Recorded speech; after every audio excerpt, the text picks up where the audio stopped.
Shalom Bapak Ibu dan saudara yang kasih dalam Tuhan.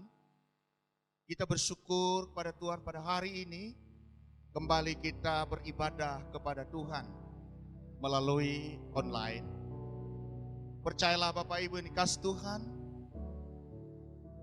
di mana satu dan dua orang berkumpul dalam nama Tuhan, Tuhan pasti hadir di tengah-tengah kita di dalam nama Tuhan Yesus Kristus. Karena itu saya mengajak, mari kita berdiri bersama. Pada hari ini mari kita naikkan pujian kepada Tuhan. Hanya Tuhan yang layak kita sembah. Hanya Tuhan yang layak kita puji, kita agungkan dalam hidup kita. Karena hanya Tuhanlah yang berkuasa di sorga dan di bumi. Mari kita naikkan pujian. Kami memuji kebesaran-Mu.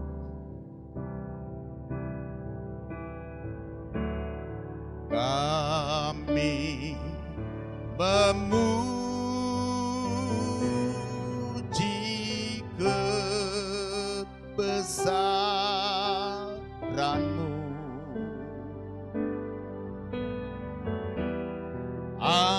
Ajaib Tuhan, ajaib Tuhan. Katakan kami memuji kebesaran-Mu. Kami memuji kebesaran-Mu.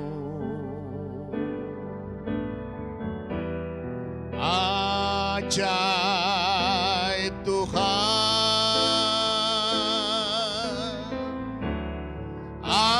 ajaib Tuhan. Kami memuji kebesaran-Mu. Kami memuji kebesaran-Mu. Ajaib Tuhan, ajaib Tuhan, ajaib Tuhan, ajaib Tuhan, ajaib Tuhan. Kami memuji kebesaran-Mu. Kami memuji kebesaran-Mu.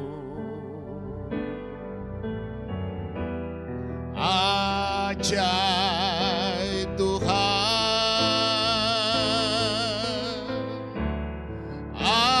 ajaib Tuhan, ajaib Tuhan, ajaib Tuhan,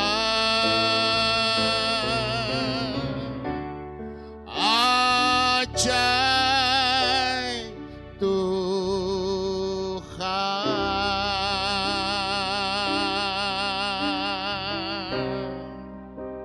Haleluya, haleluya. Mari Bapak Ibu kita tunduk kepala, kita berdoa, dan kita habiskan ibadah kita pada hari ini.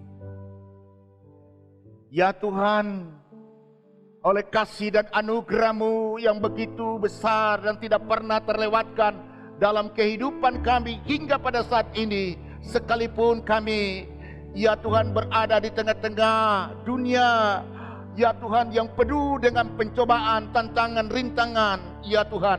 Tetapi itu tidak menghalangi kami, itu tidak menjadi alasan bagi kami untuk tidak memuji menyembah Tuhan dan bersyukur kepada Tuhan. Karena kami tahu bahwa Allah turut bekerja dalam segala sesuatu untuk mendatangkan kebaikan bagi kami umat-Mu yang mengasihi Engkau, ya Tuhan. Terpujilah Engkau Bapa di dalam nama Yesus Kristus. Diberkatilah setiap jemaat-Mu yang hadir pada hari ini di rumah mereka masing-masing yang sedang beribadah kepada Tuhan. Dan hamba percaya Bapa, kehadiran-Mu akan melawat setiap umat-Mu. Yang sakit disembuhkan, yang lemah dikuatkan, yang kehilangan pengharapan diberi pengharapan yang baru. Terima kasih banyak Bapa di dalam nama Yesus. Dan saat ini Tuhan, kami akan mentahbiskan ibadah raya hari ini Bapa. Sidang jemaat yang dikasihi Tuhan, terimalah berkat dari Tuhan.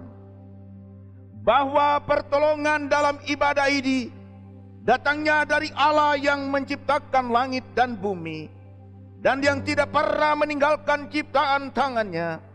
Turunlah atas kita sekalian kasih, anugerah dan damai sejahtera yang berasal dari Allah Bapa Sang Pencipta langit dan bumi, dari Tuhan Yesus Kristus Sang Penebus, dan dari Roh Kudus, kiranya memberkati ibadah hari ini dari awal sampai kesudahannya, di dalam nama Tuhan Yesus Kristus Kepala Gereja. Amin. Silakan duduk Bapak Ibu, Tuhan Yesus memberkati. Sidang jemaat Tuhan yang dikasihi oleh Yesus Kristus, sebelum kita mendengarkan firman Tuhan pada hari ini, kita berdoa. Bapa dimuliakan Tuhan, dalam pemberitaan firman Tuhan pada saat ini, kami berdoa kiranya Roh Kudus menaungi kami semua, urapan Roh Kudus turun atas kami, saat firman Tuhan diberitakan, Tuhan Engkau menyertakan dengan tanda-tanda ajaib, yang sakit disembuhkan, yang putus asa dikuatkan, yang mengalami keraguan-raguan diteguhkan kembali iman percaya kepada Tuhan Yesus Kristus.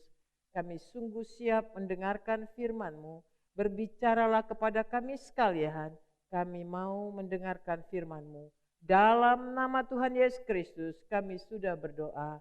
Amin. Bapak Ibu Saudara yang kasih dalam Tuhan Yesus Kristus, firman Tuhan pada hari ini terambil dari Ibrani pasal 12 ayat 1 sampai dengan yang ke-7. Mari sama-sama kita perhatikan dari ayat demi ayat. Nasihat supaya bertekun dalam iman. Ibrani 12 ayat 1 sampai dengan yang ke-7. Karena kita mempunyai banyak saksi bagaikan awan yang mengelilingi kita. Marilah kita menanggalkan semua beban dan dosa yang begitu merintangi kita, dan berlomba dengan tekun dalam perlombaan yang diwajibkan bagi kita. Marilah kita melakukannya dengan mata yang tertuju kepada Yesus, yang memimpin kita dalam iman, dan yang membawa iman kita itu kepada kesempurnaan, yang dengan mengabaikan kehinaan, tekun memikul salib, ganti sukacita yang disediakan bagi Dia yang sekarang duduk di sebelah kanan tahta Allah. Ingatlah selalu akan Dia yang tekun menanggung bantahan yang sehebat itu terhadap dirinya dari pihak orang-orang berdosa, supaya jangan kamu menjadi lemah dan putus asa. Dalam pergumulan kamu melawan dosa, kamu belum sampai mencucurkan darah. Dan sudah lupakah kamu akan nasihat yang berbicara kepada kamu seperti kepada anak-anak? Hai anakku, janganlah anggap enteng didikan Tuhan, dan janganlah putus asa apabila engkau diperingatkannya.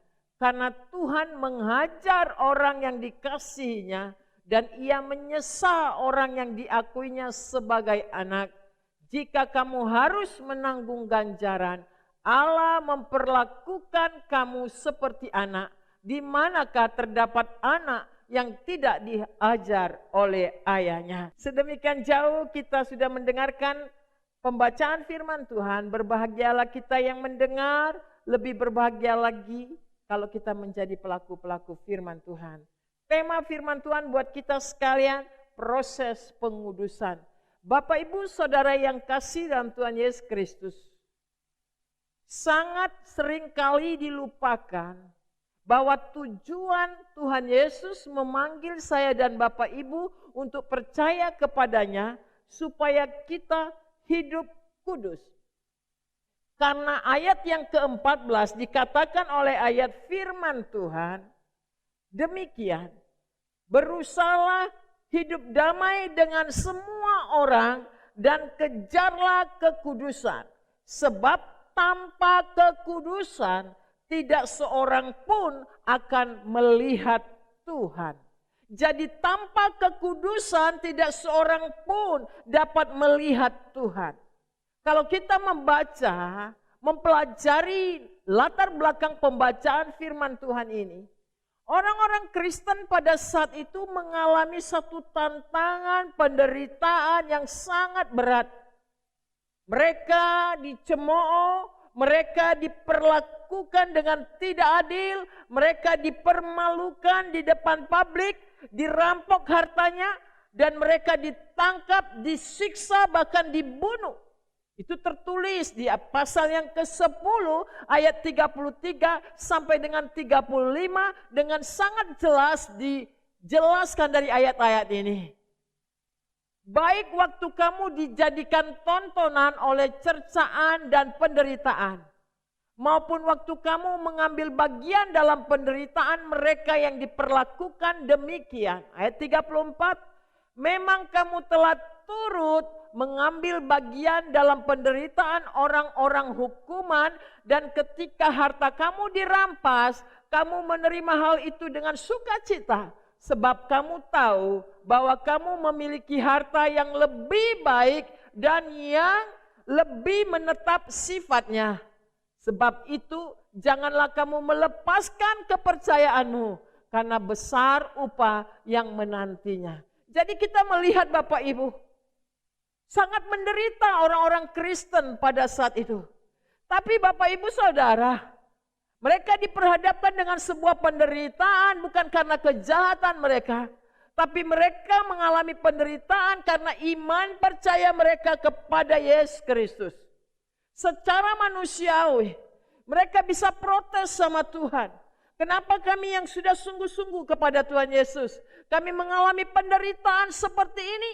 Bahkan kami melihat dengan mata kami, mata kepala kami sendiri, bagaimana saudara-saudara seiman kami dibunuh, disiksa, dianiaya.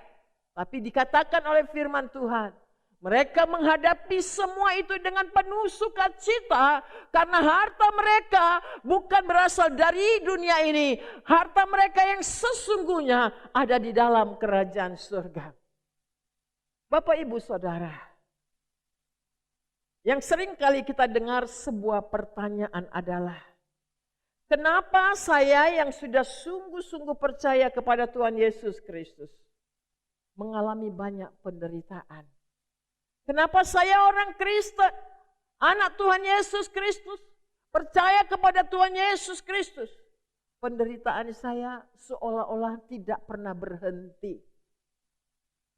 Bapak Ibu, ada 3 hal penyebab kenapa orang-orang percaya kepada Tuhan Yesus Kristus mengalami penderitaan. Dan memang semua manusia di bawah kolong langit ini mengalami penderitaan. Tapi betapa seringkali penderitaan orang-orang percaya itu jauh lebih berat dibanding dengan orang-orang yang tidak percaya. Karena orang-orang yang tidak percaya pada Tuhan Yesus Kristus kalau mengalami penderitaan, mereka dapat menghalalkan segala cara untuk solusi dari penderitaan. Tapi kita sebagai orang-orang percaya Tuhan Yesus, ketika kita mengalami penderitaan, tantangan, siksaan karena iman percaya kita pada Yesus Kristus, kita ditantang untuk tetap sungguh-sungguh menjaga kekudusan Tuhan dalam hidupnya.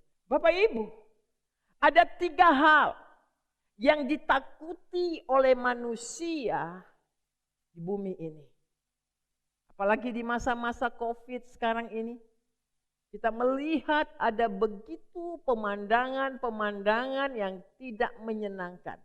Apakah yang ditakuti oleh manusia sekarang ini? Yang pertama itu kematian. Bapak Ibu Saudara yang kasih dalam Tuhan, angka kematian pada masa-masa sekarang ini sangat meningkat. Kematian itu kadang-kadang bukan karena corona, tetapi kematian itu karena manusia itu sendiri. Firman Tuhan katakan di dalam Amsal 18 ayat 21. Hidup dan mati dikuasai lidah. Siapa suka menggemakannya akan memakan buahnya. Bapak Ibu, hal kematian seringkali dibicarakan. Begitu banyak orang mengatakan, oh orang itu sudah meninggal loh. Orang itu sudah meninggal loh. Orang itu padahal kaya tapi meninggal loh. Begitu banyak perkataan-perkataan di sekitar kematian yang dibicarakan oleh manusia sekarang ini. Dia mulai menghitung, oh dari RT saya yang meninggal 3 orang. Dari RW saya 2 orang, dari kelurahan saya ada 10 orang. Bapak Ibu seringkali kalau setiap hari itu saya mendengar pengumuman dari masjid. Inna ilahi wa inna ilaihi rajiun. Mulai terdengar. Telah meninggal dunia dan seterusnya.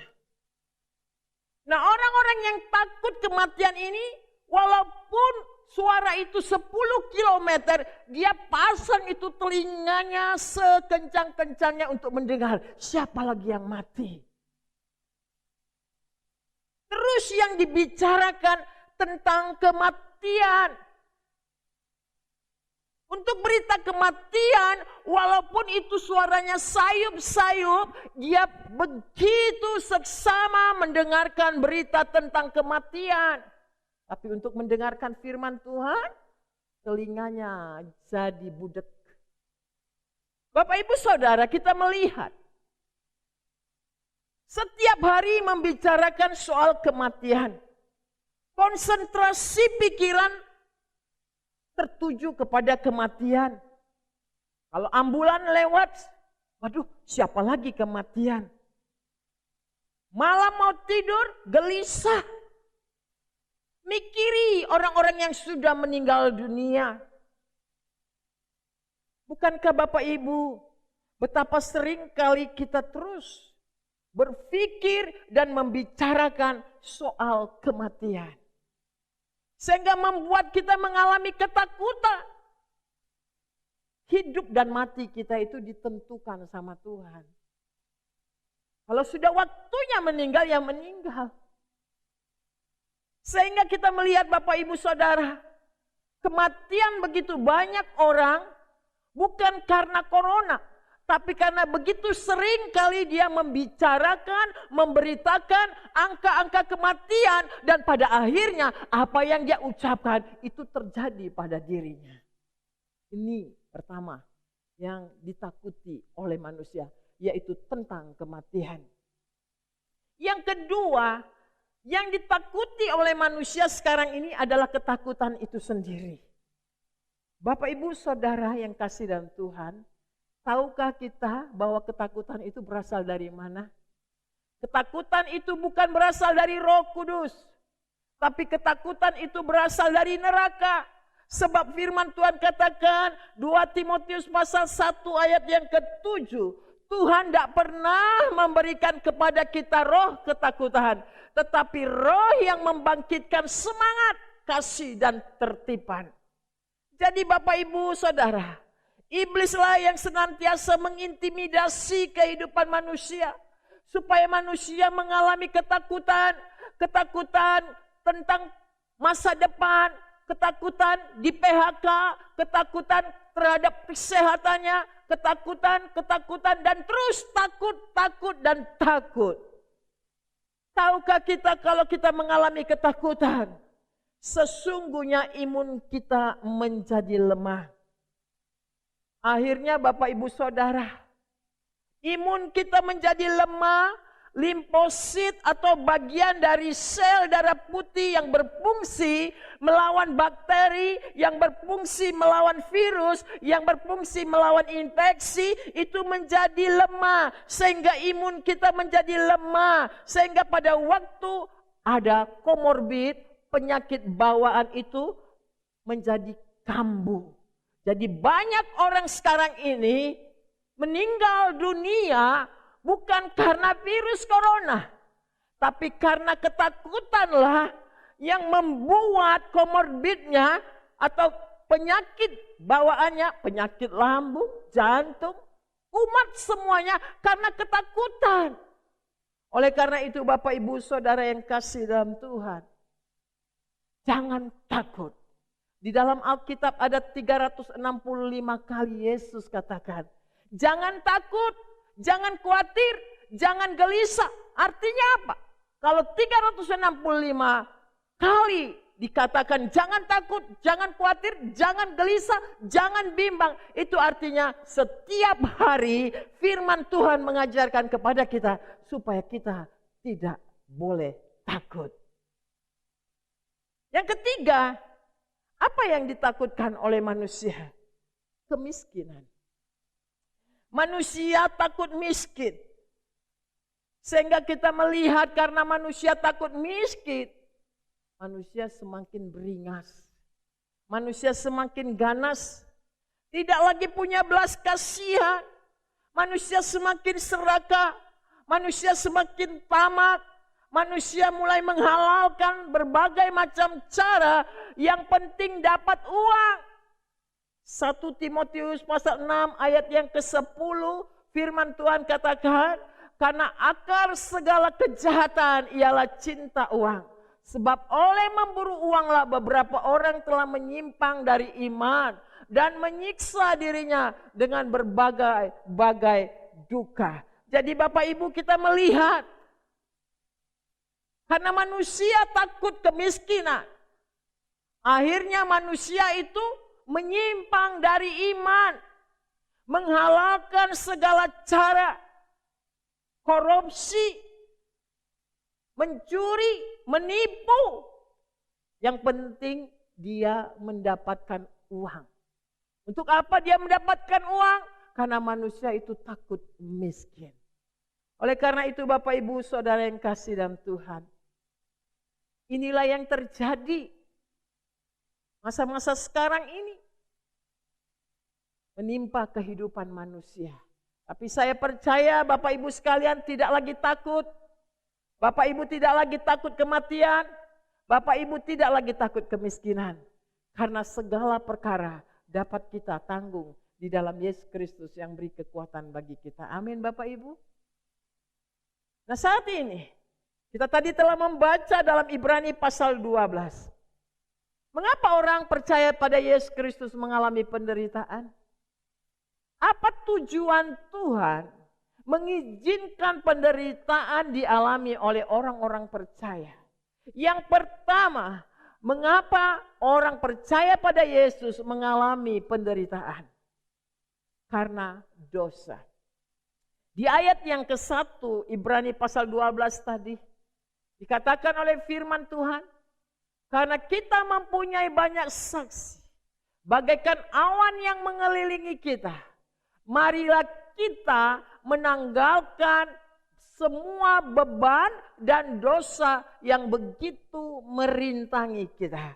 Jadi Bapak Ibu Saudara yang sekalian, dosa itu merintangi berkat Tuhan turun atas kita. Merintangi kita untuk hidup sungguh-sungguh di dalam Tuhan Yesus Kristus. Jadi dosa inilah yang membuat manusia mengalami penderitaan. Dosa inilah yang membutakan kerohanian manusia. Sehingga manusia mulai mengadakan penyembahan berhala. Mereka mulai mendirikan patung-patung. Mereka mulai menyembah kepada setan. Bapak Ibu Saudara, siapa sesungguhnya yang mendatangkan virus atas bumi ini? Mari kita lihat dalam Amos pasal yang keempat, ayat yang ke-9 dan yang ke-10. Aku telah memukul kamu dengan hama dan penyakit gandum. Telah melayukan tanam-tanammu dan kebun-kebunmu, anggurmu, pohon-pohon ara. Dan pohon-pohon zaitunmu dimakan habis oleh belalang. Namun kamu tidak berbalik kepadaku. Demikianlah firman Tuhan. Ayat 10. Aku telah melepaskan penyakit sampar ke antaramu seperti kepada orang Mesir. Aku telah membunuh terunamu dengan pedang pada waktu kudamu dijara. Aku telah membuat bau busuk perkemahanmu tercium oleh hidungmu. namun kamu tidak berbalik kepadaku. Demikianlah firman Tuhan. Jadi Bapak Ibu Saudara, oleh karena manusia itu sudah mengeraskan hati, tidak mau bertobat, tidak mau melepaskan dosa kejahatannya, maka Tuhan murka. Dan hukuman ini bukan untuk orang-orang yang tidak percaya, tapi hukuman itu terutama ditujukan kepada umat Israel. Umat Israel ini adalah umat pilihan Tuhan. Jadi tujuan Tuhan memberikan satu ganjaran, memberikan satu hukuman, merupakan satu disiplin supaya kita bertobat, sadar dan kembali kepada Tuhan. Tapi kita melihat di sini, walaupun sudah realitanya begitu, ada begitu banyak orang-orang Kristen tidak mau berbalik kepada Tuhan. Jadi Bapak Ibu Saudara yang kasih dalam Tuhan, mari Bapak Ibu, dengan situasi penderitaan yang kita sedang alami sekarang ini, kesusahan besar yang terjadi, perhatikan itu ayat 9, semua hasil ladang dihabisi sama Tuhan sampai terjadi kelaparan besar, wabah diturunkan, dan kita melihat ada kematian-kematian di mana-mana, teruna-teruna orang-orang muda mati dan berbau busuk. Itu ada di depan mata kita semua. Tapi yang kita lihat realitanya adalah tidak sedikit anak-anak Tuhan kembali kepada Tuhan, melainkan mengeraskan hati mereka dan tetap tidak mau bertobat. Bukankah firman Tuhan dikatakan pada pasal 12 Ibrani ayat 10, tujuan Tuhan untuk mendidik kita dalam waktu yang pendek sesuai dengan apa yang mereka anggap baik.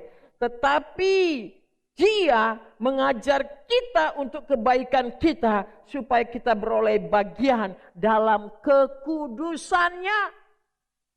Jadi Tuhan mengajar kita supaya kita kembali ke dalam kekudusannya. Ini yang pertama. Kenapa Tuhan izinkan penderitaan atas hidup kita? Itu karena dosa. Dan di dalam kegagalan kita, di dalam dosa kita, Tuhan mau kita berbalik dan datang kepada Yesus Kristus. Yang kedua, kenapa anak-anak Tuhan diizinkan mengalami penderitaan? Karena kita ini adalah anak Tuhan, anak yang dikasihinya. Ibrani pasal 12 ayat yang kelima dan keenam, firman Tuhan katakan, dan sudah lupakah kamu akan nasihat yang berbicara kepada kamu seperti kepada anak-anak? Hai anakku, janganlah anggap enteng didikan Tuhan dan janganlah putus asa apabila engkau diperingatkannya. Ayat yang ke-6, karena Tuhan menghajar orang yang dikasihinya dan ia menyesal orang yang diakuinya sebagai anak. Bapak Ibu Saudara yang sudah berumah tangga, yang punya keturunan anak, kalau anaknya nakal diapakan? Pastikan didisiplin. Kita mendisiplin anak itu bukan karena kita benci kepadanya, tapi karena kita sayang kepada anak itu. Demikian juga Bapak Ibu Saudara, kita ini sebagai anak-anak Tuhan, Dia sangat sayang kepada saya dan Bapak Ibu. Karena itu Dia izinkan disiplin itu terjadi. Supaya apa? Supaya kemuliaan Tuhan, supaya kekudusan Tuhan semakin nyata atas hidup anak-anak Tuhan itu. Ayub, Tuhan sendiri yang memuji Ayub. Tuhan sendiri yang mengatakan kepada iblis, lihatlah hambaku Ayub. Kalau kita baca dalam Ayub pasal 1 ayat yang ke-8. Dia adalah seorang yang jujur. Sebab tidak ada seorang pun di bumi ini seperti Ayub. Dia begitu saleh, jujur, takut akan Allah. Dia menjauhi kejahatan. Di mana letak kesalahan daripada Ayub? Tidak ada. Tuhan sendiri yang puji Ayub di depan iblis. Tapi kenapa Ayub menderita? Kenapa Tuhan mengizinkan iblis menghancurkan Ayub? Kenapa? Supaya Ayub ini menjadi alatnya Tuhan. Sehingga dunia bisa melihat, iblis juga melihat kalau iman orang itu kokoh dalam Yesus Kristus. Seberat penderitaan apapun, dia semakin teruji. Ayub katakan, kalau selama ini aku mengenal Tuhan dalam Ayub 42 ayat 5. Dari kata orang saja. Tetapi sekarang aku sendiri yang memandang engkau. Ayat yang ke-10 firman Tuhan katakan. Setelah Ayub berkata demikian, maka Tuhan memulihkan keadaan Ayub. Dan Ayub diberkati Tuhan sampai 2 kali lipat dari kepunyaan yang lama yang hilang. Jadi Bapak Ibu Saudara, Tuhan mendidik Ayub sebagai anak-anak yang Dia kasihi. Dan kalau kita sedang mengalami penderitaan sekarang ini, bukan karena Tuhan membenci saya dan Bapak Ibu, tapi justru di sanalah Tuhan kita Yesus Kristus sangat sayang kepada saya dan Bapak Ibu.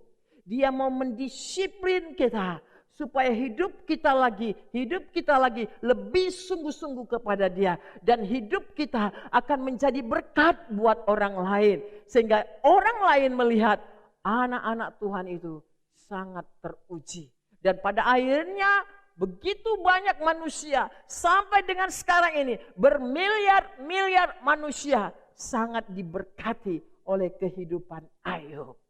Yang ketiga, kenapa anak-anak Tuhan mengalami penderitaan? Supaya hidup kita kudus. Tadi firman Tuhan katakan di ayat yang ke-14. Kuduslah kamu sebab aku ini adalah kudus. Sebab tanpa kekudusan, ayat 14, tidak ada seorang pun yang melihat Tuhan. Karena itu dikatakan oleh firman Tuhan, berusahalah hidup damai dengan semua orang dan kejarlah kekudusan. Bapak Ibu Saudara sekalian, sekarang ini banyak manusia bukan mengejar kekudusan, tapi mengejar dunia ini, mengejar kesenangan-kesenangan pribadi, mengejar ambisi-ambisi manusiawi. Kita melihat. Tapi firman Tuhan katakan, kejarlah kekudusan. Itu sebabnya Tuhan izinkan penderitaan, tantangan kepada kita semua. Supaya kita mengejar kekudusan. Sebab tanpa kekudusan, tidak seorang pun akan melihat Tuhan. Tuhan yang kita percaya itu adalah Tuhan yang Maha Kudus. Kita sebagai anak-anak Tuhan, kita juga harus hidup kudus. Kenapa sampai Yesus turun dari surga dan mau mati di atas kayu salib, mencurahkan darahnya, supaya setiap orang yang percaya kepada Yesus Kristus, yang mau mengakui dosa-dosa dan pelanggarannya, darah Yesus yang menyucikan kehidupannya. Sebab tanpa kekudusan tidak seorang pun dapat melihat Tuhan. Oleh karena itu Bapak Ibu Saudara yang kasih dalam Tuhan, ketika kita menghadapi penderitaan, tantangan, aniaya, kesulitan, jangan cepat frustasi. Karena yang pertama itu merupakan satu koreksi buat kita. Apakah hidup kita ini sudah benar di hadapan Tuhan? Kalau hidup kita belum benar di hadapan Tuhan, inilah saatnya kita bertobat, mengakui dosa-dosa kita. Yang kedua, kita mengalami penderitaan karena kita sangat dikasihi Tuhan. Tuhan mendisiplin kita supaya kita sungguh-sungguh hidup tertib di hadapan Tuhan, mengandalkan Tuhan, sungguh-sungguh mengasihi Tuhan Yesus Kristus. Dan yang ketiga, kenapa Tuhan izinkan penderitaan bagi kita? Supaya kita hidup di dalam kekudusannya. Mungkin kita sudah mulai menyimpang dari jalan-jalan Tuhan. Dan hari ini Tuhan mengajak saya dan Bapak Ibu sekalian untuk kita hidup di dalam kekudusannya. Tuhan Yesus memberkati kita semua. Mari kita berdoa. Bapa, selidikilah setiap kami. Ampunilah dosa kesalahan kami jikalau kami melakukan pelanggaran-pelanggaran. Ketika kami diizinkan berbagai macam penderitaan, kesusahan, Tuhan tolong supaya kami tidak cepat-cepat menyalahkan Tuhan. tapi itu merupakan satu koreksi buat kami, supaya kami sadar, mungkin kami sudah melakukan banyak pelanggaran dan dosa, dan itulah momen kesempatan buat kami untuk bertobat. Supaya kami sadar bahwa kami diperhadapkan dengan ujian-ujian, itu menandakan Tuhan sedang memproses kami, Tuhan sedang mendisiplin kami, supaya hidup kami semakin mengasihi Tuhan. Tuhan mau supaya kami lebih sungguh-sungguh hidup di dalam kekudusan-Mu Bapa. Hancurkan segala belenggu-belenggu yang membuat kami takut. Mungkin selama ini kami takut tentang kematian. Mungkin kami selama ini mengalami ketakutan-ketakutan. Mungkin kami mengalami ketakutan kemiskinan. Oh Tuhan, segala intimidasi roh jahat ini hancurkan dalam diri kami. Dan biarlah kami sungguh-sungguh memiliki iman percaya di dalam Yesus Kristus. Tuhan memberkati seluruh sidang jemaat Tuhan. Yang sakit disembuhkan, yang mengalami kesulitan, persoalan ekonomi dipulihkan, diberkati usaha pekerjaan jemaat-Mu Tuhan. Terima kasih Bapa di surga. Bangsa dan negara kami, Tuhan melawat negeri kami ini Tuhan. Orang-orang yang terpapar dengan sakit penyakit virus corona, sembuhkanlah mereka semua. Terpuji nama-Mu Bapa di surga. Kami sungguh mau serahkan seluruh kehidupan kami sepenuhnya dalam tangan kasih-Mu. Terima kasih Tuhan, terima kasih. Tuhan memberkati hidup kami, Tuhan memberkati rumah tangga kami, Tuhan memberkati gereja-gereja Tuhan. Dan Tuhan Yesus juga memberkati persembahan yang kami bawa ke dalam rumah Tuhan. Terima kasih ya Tuhan, ini doa syafaat kami dan persembahan kami bawa di dalam nama Tuhan kami Yesus Kristus. Kami sudah berdoa. Haleluya. Amin. Saya akan menyampaikan satu pujian bagi kita sebelum menutup ibadah pada hari ini.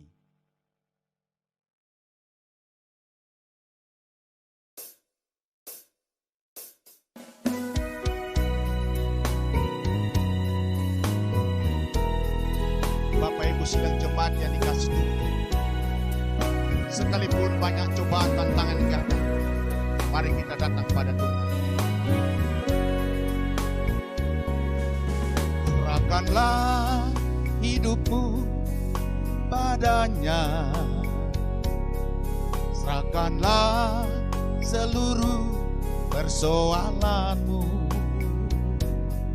sebab di dalam namanya ada jaminan kekal di dalam segala perkara. Berseru pada Yesus, berserah pada Yesus, percayalah Dia sanggup menolongmu. Berseru pada Yesus, berserah pada Yesus, Dia akan memberi kedamaian abadi.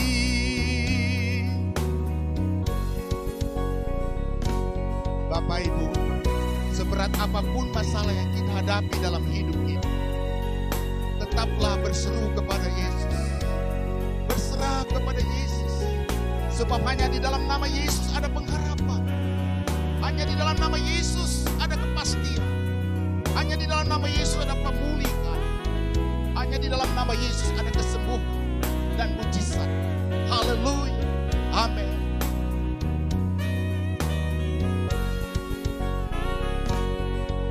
Serahkanlah hidupmu padanya,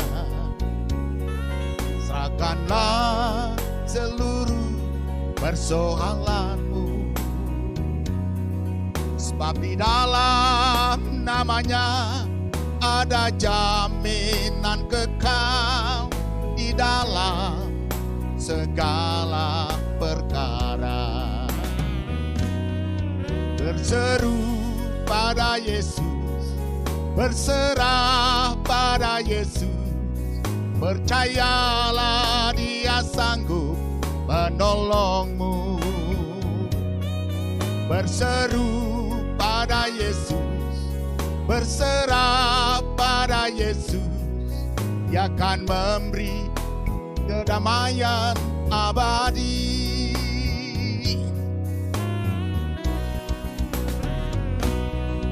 Berseru pada Yesus, berserah pada Yesus, percayalah Dia sanggup menolongmu. Berseru pada Yesus, berserah pada Yesus, Dia akan memberi kedamaian abadi. Dia akan memberi kedamaian abadi. Tuhan Yesus memberkati Bapak. Amin. Mari kita bangkit berdiri dan kita akan menerima berkat dari Tuhan. Sidang jemaat yang dikasihi oleh Tuhan Yesus Kristus, pulanglah di dalam damai sejahtera Tuhan dan terimalah janji-janji berkat dari Tuhan. Kita berdoa. Tuhan mengasihi engkau dan mengasihi seluruh anggota keluargamu, bahkan melebihi bangsa-bangsa yang tidak mengenal Allah. Tuhan melindungi engkau dari segala kutuk kegagalan, kutuk kebangkrutan, kutuk kemiskinan. Tuhan menjauhkan daripadamu segala macam sakit penyakit, dari segala virus corona tidak akan menimpa kepadamu. Tuhan menyinari engkau dengan wajah-Nya dan memberi engkau kasih karunia. Tuhan menghadapkan wajah-Nya kepadamu dan memberi engkau damai sejahtera. Mulai dari saat ini sampai Maranatha, hingga Kristus datang kedua kali untuk menjemput kita naik ke surga yang kekal. Amin. Amin.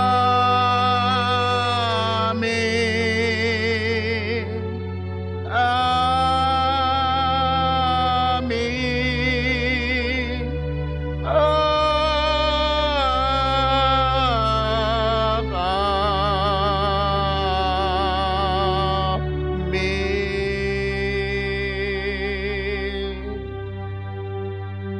Amin. Jemaat dipersilakan duduk. Mari kita saat teduh sejenak di dalam doa. Amin. Selamat hari Minggu. Tuhan Yesus memberkati. Sampai kita bertemu minggu depan dalam ibadah yang sama. Tuhan Yesus memberkati. Amin.